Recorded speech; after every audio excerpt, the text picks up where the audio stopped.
Namaste, welcome to I Dream Inside Politics with Kavita.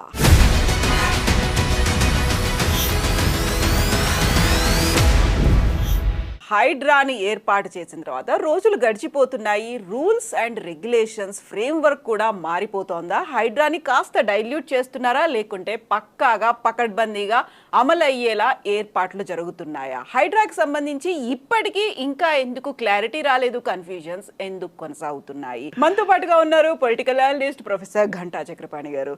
Chakrapani గారు, గతంలో మనం హైడ్రా గురించి మాట్లాడుకున్నాం, ఎందుకు అవసరం అనేది మాట్లాడుకున్నాం, హైడ్రా వస్తే వచ్చేటువంటి మార్పులు ఎలా ఉంటాయి, చిత్తశుద్ధి ఉంటే అనేది మాట్లాడుకున్నప్పుడు రోజులు గడిచిపోతున్నప్పుడు హైడ్రాకి సంబంధించి రూల్స్ రెగ్యులేషన్స్ ఫ్రేమ్వర్క్ చేసుకున్నాము ఇవన్నీ చెప్తున్నప్పుడు క్లారిటీ ఏమైనా మిస్ అవుతుందా, కన్ఫ్యూజన్ ఇంకా ఉందా, ఏమనిపించింది ఇప్పటికీ? అంటే ఎప్పుడైనా సరే మనం ఒక పెద్ద హైప్ క్రియేట్ చేసి ఆ హైప్ ప్రకారం పోకపోతే ఖచ్చితంగా క్లారిటీ మిస్ అవుతుంది. అందుకే సివిల్ సర్వీసెస్లో ఉన్నటువంటి వాళ్ళు ఎవరు కూడా మేము డ్యూటీ బాండెడ్గా ఉంటాం తప్ప మేము జనాల్లోకి వచ్చి రాజకీయ నాయకుల్లాగా హామీలు ఇవ్వలేము అనేది ఒక ఎథికల్ ప్రిన్సిపల్ లాగా పెట్టుకుంటారు. చాలామందిని చూసాం, ఐఏఎస్ ఆఫీసర్ శంకరన్ గారి నుంచి మొదలుపెట్టి అట్లాగే ఐపీఎస్ ఆఫీసర్లను కూడా చాలామంది చూసాం. మనము మొన్నటి ఇంటర్వ్యూలో కూడా మాట్లాడుకున్నాం, ఈ హడావిడి ఎక్కువ చేస్తున్నారు వీళ్ళు. చివరికి ఎందుకు ఐఏఎస్ ఆఫీసర్లు కానీ ఐపీఎస్ ఆఫీసర్లు కానీ వాళ్ళే సర్వస్వం అన్నట్టుగా చెప్పరు. మేము కేవలం ప్రభుత్వ నిర్ణయాన్ని ఇంప్లిమెంట్ చేస్తామనే హంబల్నెస్తో ఎందుకుంటారని అంటే, ప్రభుత్వ అధిపతులు లేదా పొలిటీషియన్స్ ఎప్పుడు ఏ టైంలో ఎటువైపు మల్లుతారో తెలియదు. ఎందుకంటే ఇదొక చట్టం కాదు, చట్టరూపంలో వచ్చిన వ్యవస్థ కాదు. చట్టరూపంలో వ్యవస్థ వస్తే లేదా రాజ్యాంగబద్ధమైన వ్యవస్థ అయితే దానికి కొన్ని నియమ నిబంధనలు ఉంటాయి. ఇట్లనే పోవాలి, ఇట్లనే చేయాలి, ఇట్లనే అంటే ప్రతి ఇంటికి 1 నెల రోజులు నోటీస్ ఇవ్వాలి అని చట్టంలో ఉందనుకోండి, ఖచ్చితంగా 1 నెల రోజుల నోటీస్ ఇస్తారు. నిన్న సున్నం కుంట దగ్గరికి పోయి పేదవాళ్ళను రోడ్డు మీదకి పడేస్తే వాళ్ళు ఆత్మహత్య చేసుకునేటువంటి పరిస్థితి రాదు. దుర్గం చెరువులో ఉన్నటువంటి వాళ్ళకేమో 1 నెల రోజుల నోటీస్ ఇచ్చి సున్నం కుంటలో ఉన్న వాళ్ళకి నోటీస్ ఇవ్వకపోవడాన్ని ఎట్లా అర్థం చేసుకోవాల్సి ఉంటుంది? అంటే పెద్దవాళ్ళకు ఒక రూలు, పేదవాళ్ళకు ఒక రూలు. నిన్న ఎక్కడో ఆ కూకట్పల్లి ఆ ఏరియాలో నేరుగా హైడ్రా వెళ్ళి ఒక 4 అంతస్తుల 5 అంతస్తుల భవనాన్ని 5 నిమిషాలలో కూలగొట్టేసి వాళ్ళ బాధితులు మాట్లాడుకుంటూ మాకు ఎటువంటి నోటీస్ ఇవ్వలేదు, మాకు కనీసం చెప్పలేదు. అది కూడా చాలా ఆశ్చర్యకరంగా కోర్టుకు పోకుండా ఉండడానికి వీలుగా శనివారమో ఆదివారమో మాత్రమే హైడ్రా పని చేస్తుంది. వీకెండ్స్లో మాత్రమే వస్తుంది, వీకెండ్లో మాత్రమే వస్తున్నది. ఇది నిజంగా కూడా మంచిది కాదు. నేను మళ్ళీ అడుగుతున్నా, ఇదొక సెట్ అనుకోండి. అంటే మనము పదే బయట నేను కూడా ఒక కాన్స్టిట్యూషన్ పొజిషన్లో 6 సంవత్సరాలు పనిచేశాను. ఎన్నడూ నేను ఏ ఛానల్కి ఇంటర్వ్యూ ఇవ్వలేదు. ఎందుకంటే ఒక సెట్ ఆఫ్ లా ఉంటుంది, రూల్స్ ఉంటాయి, దాని ప్రకారం పనిచేస్తాం. దానికి మనం ప్రచారం కోసం ప్రతి ఛానల్కి పోయి ప్రతి ఛానల్లో అంతు చూస్తాం, తేల్చేస్తాం, కూల్చేస్తాం అని అక్కర్లేదు. మేము డ్యూటీ చేస్తాం. ఈ డ్యూటీ మున్సిపల్ అడ్మినిస్ట్రేషన్ యాక్ట్లో ఏవైతే ఈ విజిలెన్స్ అండ్ ఎన్ఫోర్స్మెంట్ ఉంటుందో అది చేస్తాం. ఇంతకుముందు ఈ 40 ఏళ్లలో ఏ విజిలెన్స్ ఎన్ఫోర్స్మెంట్ ఆఫీసర్ కూడా ఇట్లా టీవీలలోకి వచ్చేసి అడలెత్తిస్తాం, గడగడలాడిస్తామని చెప్పలేదు కదా. ఏ ఇద్దరు కూడా పోయి స్పాట్ చేసి మార్క్ చేసి సాయంత్రం బుల్డోజర్లను పంపి కూలగొట్టే ప్రయత్నం చేయలేదు కదా. ఇది మోసం వస్తుంది, ప్రభుత్వానికి చెడ్డ పేరు రావడానికి ఇది కారణం అవుతుందని నేను అనుకున్నాను. అంటే ఇది ఒక్కటే కాదండి, నాకు నిజంగా ఆశ్చర్యం వేస్తుంది. వీళ్ళు కొంతమంది ఆఫీసర్లు ఎందుకు ఆఫీసర్లు అయినారు? ఒక కేసు జరుగుతుంది, దాని మీద ఒక యూట్యూబ్ ఛానల్లో కూర్చొని మాట్లాడతారు. ఆ కేసుకు సంబంధించిన అది నీ వెర్షన్ మాత్రమే, సత్యం ఉండదు ప్రపంచంలో ఏది. కోర్టు ముందుకు పోయినా ఇంకో చోటికి పోయినా ఇది పరమసత్యం అనేది ఉండదు కదా. చూసేదాన్ని బట్టి, చెప్పేదాన్ని బట్టి, నమ్మేదాన్ని బట్టి, వాదించేదాన్ని బట్టి ఉంటుంది. ఎందుకు ఇంత మిడిసిపడుతున్నారు మరి వీళ్ళందరూ? ఎవరికి ఉండే సత్యం వాళ్ళకు ఉంటుంది. వీళ్ళు కళ్ళ కూర్చొని ఫలానా ఆయన ఎందుకు ఆత్మహత్య చేసుకున్నాడు, ఫలానా ఆయన నక్సలైట్ ఇట్లా చంపేసినారు, ఫలానా ఆయన అట్లా చేసినారు, అసలు నేను ఇట్లా, ఇవన్నీ చట్టవిరుద్ధం. అట్లాగే హైడ్రా 3 రూపాలు మార్చుకుంది ఇప్పటికీ. ఒకటేమో అసలు తిరుగులేదు, ఎదురులేదు, నేనే సర్వస్వం వచ్చేసి ఎక్కడ ఎవడు కట్టినా చెరువులను ఆక్రమించిన ఈ 50 ఏళ్ళ మొత్తాన్ని కూలగొడతామని అన్నారు. దాన్ని అడ్డం పెట్టి అసలు ఈ ఆక్రమణ అనేది మనం లాస్ట్ టైం కూడా చెప్పుకున్నాం, ఒక 10 ఏళ్ళ నుంచే స్టార్ట్ అయింది. ఈ 10 ఏళ్లలోనే మొత్తం చెరువులు మాయమైనటువంటి ఒక ప్రచారం చేసినారు. మనం చాలా స్పష్టంగా చెప్పినాము, ఈ 10 ఏళ్ళలో కాదు, చంద్రబాబు నాయుడు గారు దీనికి ఆద్యులు, లేదా అంతకుముందు బ్రహ్మానంద రెడ్డి గారు దీనికి ఆద్యులు, లేదా అంతకుముందు ఇంకొకరు ఆద్యులు. కానీ ర్యాంపెంట్గా మొత్తం చెరువులను మింగేసింది మాత్రం 85 తర్వాత 90s మధ్యలో 95 అని అనుకున్నాం. ఈ 10 ఏళ్లలో ఆక్రమించుకున్నది 10% కూడా లేదు, లేదా 4% కూడా లేదు. మనం ఏమనుకున్నాము, ఇలా నిజంగానే ఒరిజినల్ మ్యాపులు పట్టుకొచ్చి 1951లో ఎట్లాగైతే ఉండేనో 56లో రాష్ట్రం కలవక ముందుకు ఆ పద్ధతిలో మళ్ళీ హైదరాబాద్ని తీర్చిదిద్దారని అనుకున్నాం. సడన్గా ఏం చెప్పినారు, లేదు మేము నివాసం ఉంటున్న వాళ్ళని ముట్టుకోమని చెప్పినారు. ఇక మరి ఇంకెందుకు హైడ్రా ఎందుకు? నివాసం ఉన్న వాళ్ళని ముట్టుకోకుండా కేవలం కన్స్ట్రక్షన్ నడుస్తున్న వాటిని కూలగొడతామంటే నువ్వెందుకు? ఆల్రెడీ మున్సిపల్ అడ్మినిస్ట్రేషన్ డిపార్ట్మెంట్ ఉంది, సీఎం గారే municipal minister, urban development minister.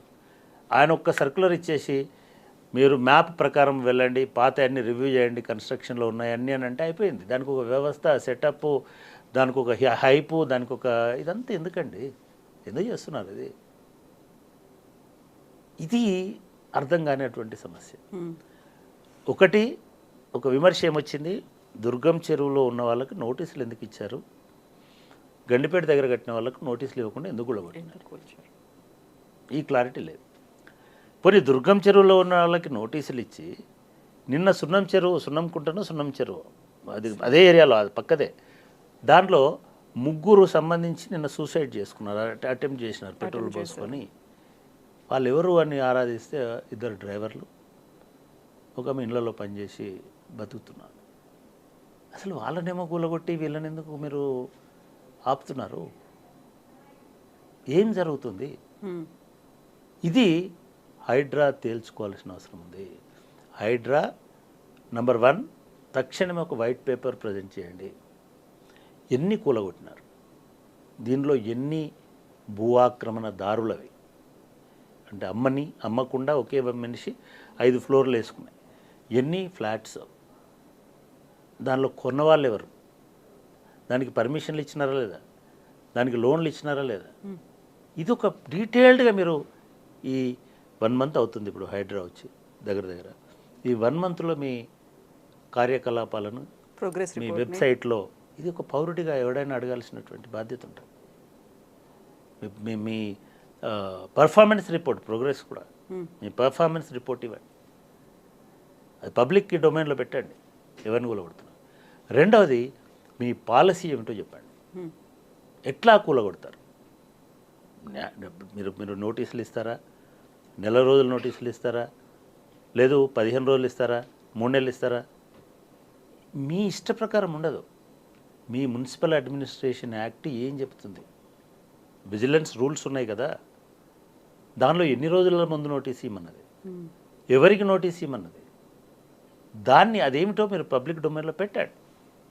మీరు చెప్పండి హైడ్రా తరఫున, ఇగో మేము ప్రతి ఇంటికి మేము ఈ నోటీస్ ఇస్తాం, నోటీస్ ఇచ్చిన తర్వాత 31 రోజుకి 30 రోజులకి మేము వచ్చి కూలగొడతాం. అంటే ఇది జూబ్లీహిల్స్లో ఒక రూలు, లేదు ఇంకొక చోట ఒక రూలు ఉండడానికి వీల్లేదు, దుర్గం చెరువుకు ఒక రూలు, సున్నంకుంటకు ఒక రూలు ఉండడానికి వీల్లేదు, అక్కినేని నాగార్జునకు ఒక రూలు, మురళీ మనోహర్కి ఒక రూలు ఉండడానికి వీల్లేదు. ఇది ఎందుకు ఒక్కొక్క రూల్ పెడుతున్నారు?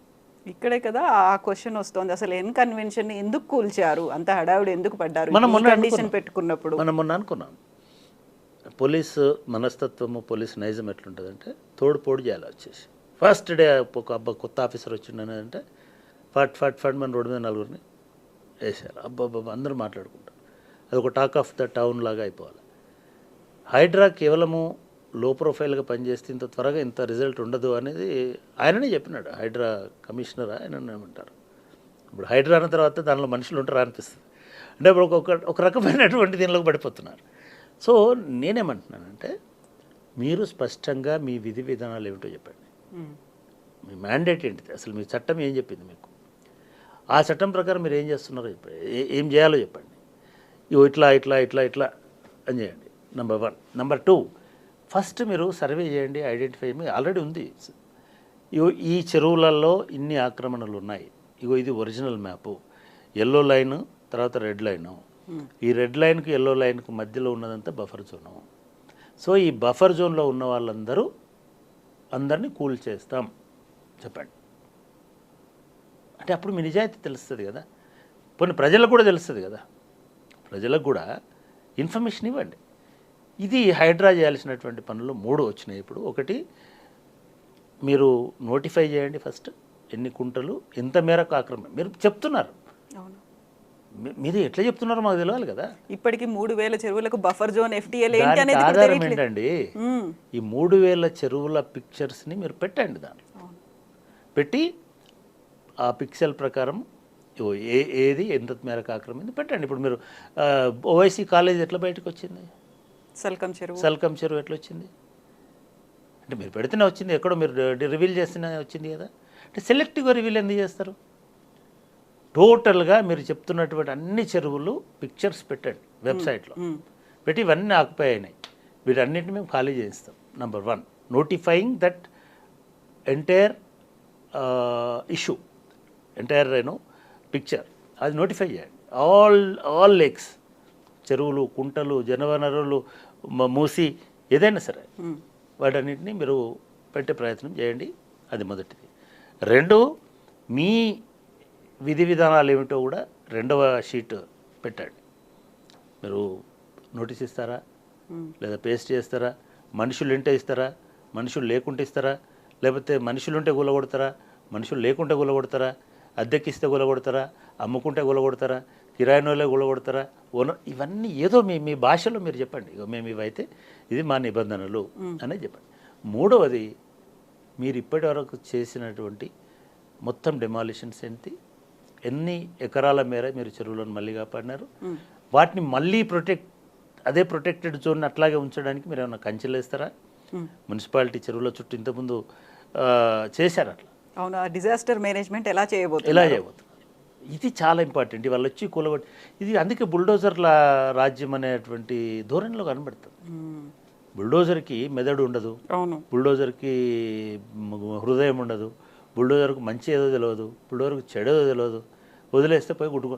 మన అందుకే రీసెంట్గా సుప్రీంకోర్టు కూడా ఒక కామెంట్ చేసింది యూపీ బుల్డోజర్ ఇది మీద. వాళ్ళు ఏమన్నారు, లీగల్ ప్రాసెస్, లా అనేది ఎన్ఫోర్స్ కావాలి, బుల్డోజర్ కాదు ఎన్ఫోర్స్మెంట్. ఇప్పుడు మనకి విజిలెన్స్ అండ్ ఎన్ఫోర్స్మెంట్, మీరు విజిలెంట్గా లేకపోవడం వల్లనే ఈ ఆక్రమణలు అయినాయి కదా, మీరు ఎన్ఫోర్స్ చేయకపోవడం వల్ల ఇవన్నీ జరిగినాయి కదా. ఇప్పుడు వాటి మీద బుల్డోజర్ని ఎట్లా పంపిస్తావు?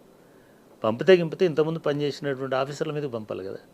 నోటీసులు ఇచ్చారు కదా, నోటీసులు అన్ని చోట్ల ఇవ్వాలి, నోటీస్ ఇవ్వాల్సిన అవసరం లేదని కూడా అన్నారు. కేవలం తిరుపతి రెడ్డి గారికి ముగ్గురు అధికారులే కాదు ఈ ముప్పు తీసుకొచ్చింది. 30 ఏళ్ళ నుంచి 40 ఏళ్ళ నుంచి 50 ఏళ్ళ నుంచి పనిచేస్తున్న కనీసం 3000 మంది అధికారులకు నోటీసులు ఇవ్వాలి. ఆ ముగ్గురు ఎవరో నాకు తెలియదు, కానీ ఆ ముగ్గురే 3000 చెరువులు మింగేసినారా? ఇది నాన్ సెన్స్ అండి, అట్లుండదు. ఆ ముగ్గురు అధికారులు అట్లా అనుకుంటే మీరు టౌన్ ప్లానింగ్ మొత్తాన్ని స్క్వాష్ చేయాలి, టోటల్ టౌన్ ప్లానింగ్. ఎట్లా ఇప్పుడు అన్ని చోట్ల డీవియేషన్స్ ఉన్నాయి. డీవియేషన్స్కి మీరు ఫీజులు కట్టించుకొని రెగ్యులరైజ్ చేసిన బాపతి కదా, క్రైమ్ని రెగ్యులరైజ్ చేసిన గవర్నమెంట్స్ కదా. ఎవరు తీసుకొచ్చారండి బిల్డింగ్ రెగ్యులరైజేషన్ స్కీమ్ అనేది? ఆ ఊరికనే అయిందా? ప్రతి ఒక్కరు డబ్బులు కట్టాడు, నువ్వు నీ ఆక్యుపై చేసిన దానికి, డీవియేషన్కి ప్రతి ఒక్కడు. Once you regularised it, you have no right to interfere again, that's my property అని అంటాడు కదా వాడు.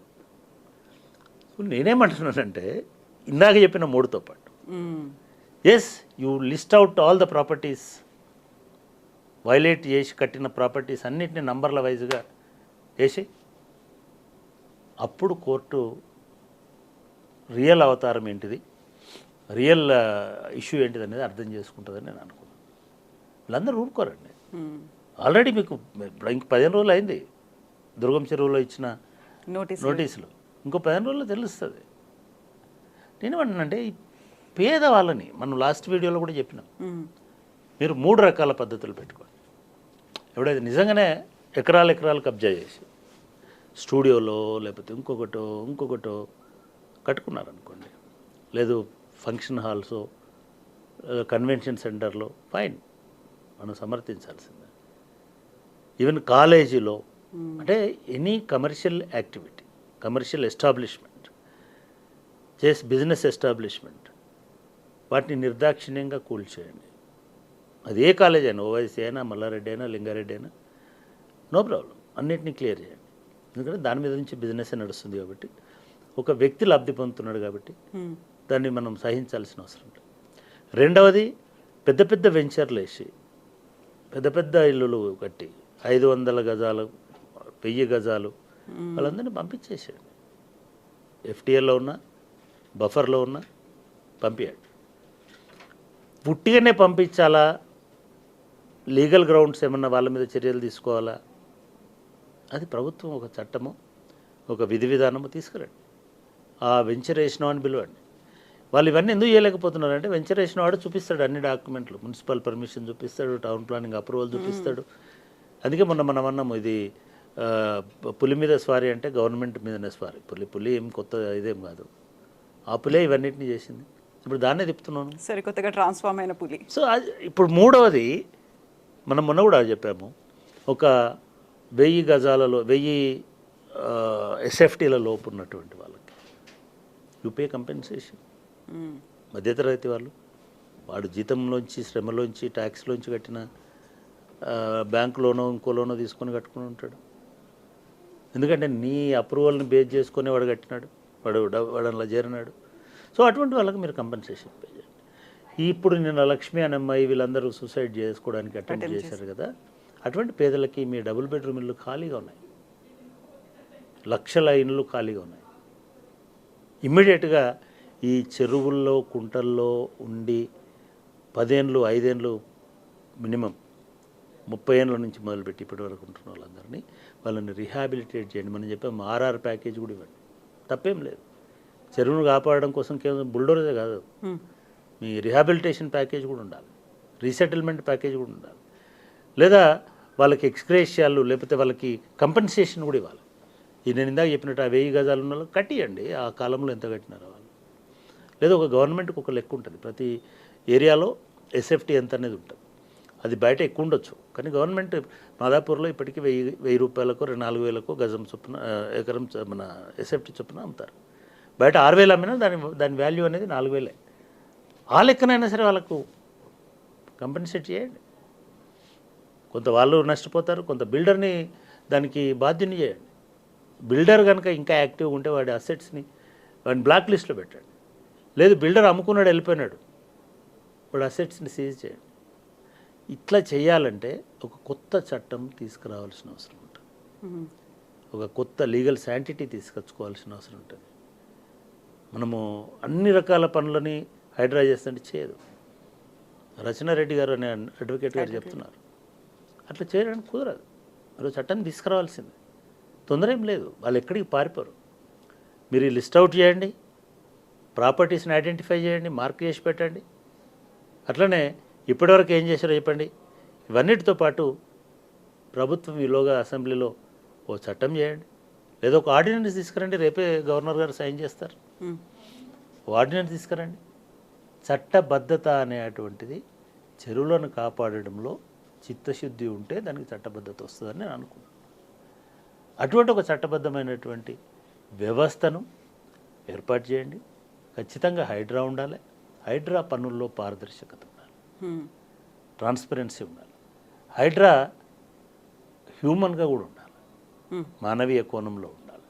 అంటే మీరు మానవీయ కోణంలో ఉండాలంటున్నారు, అట్లనే ఫర్మ్గా పర్యావరణం గురించి ఆలోచించాలంటున్నారు. అంటే నేనేమంటున్నానంటే మానవీయ కోణంలో ఉండాలంటే అర్ధరాత్రి బుల్డోజర్ను పంపి కూల్చడం కాదు, వాళ్ళకు ఒక ప్రాపర్ వేలో ఎడ్యుకేట్ చేసి. అందుకే అన్నాను, భయంతో మాత్రమే అవగాహన రాదు, ఎడ్యుకేషన్ తోటి కూడా అవగాహన వస్తుంది.